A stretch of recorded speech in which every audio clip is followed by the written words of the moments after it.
বর্তমানে সোশ্যাল মিডিয়ায় প্রিন্স মামুন ও লায়লা আক্তার ফারহাদ এক আলোচনা সমালোচনার নাম।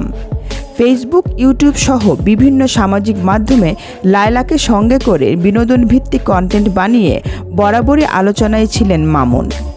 এই জুটি নানা সময়ে আলোচনায় থেকেছেন, কখনো ঝগড়া করে, কখনো মামুনের নামে টাকা নেওয়ার অভিযোগ তুলে, আবার কখনো মামুনের নামে লায়লা অভিযোগ তুলেছেন শারীরিক অত্যাচারেরও।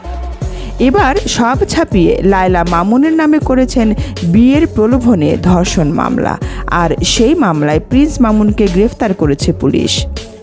মামলার অভিযোগে লায়লা উল্লেখ করেন, মামলার বিবাদী আব্দুল্লাহ আল মামুন ওরফে প্রিন্স মামুন। তার সঙ্গে আমার গত 3 বছর আগে সামাজিক যোগাযোগ মাধ্যম ফেসবুকে পরিচয় হয়।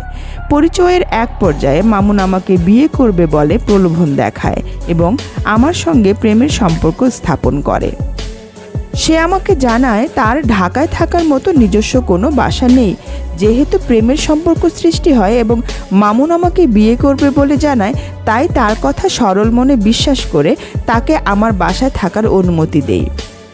2022 সালের 7 জানুয়ারি মামুন তার মাকে সঙ্গে নিয়ে আমার বাসায় এসে বসবাস করতে থাকে। ওই দিন থেকে সে আমার বাসায় আমার সঙ্গে একই রুমে থাকতে শুরু করে। আমাকে বিয়ের প্রলোভন দেখিয়ে আমার ইচ্ছার বিরুদ্ধে বিভিন্ন তারিখ ও সময়ে একাধিকবার আমার সঙ্গে শারীরিক সম্পর্ক স্থাপন করে।